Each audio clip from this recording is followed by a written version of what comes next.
In this video, I'll show you how to download the TikTok video without watermark in your iPhone.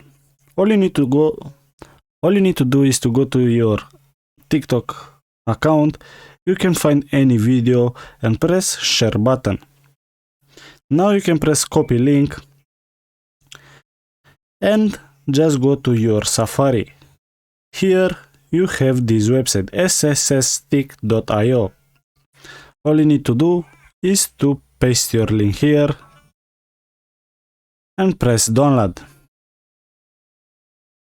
Now you can see here without watermark. Just close this ad and press download.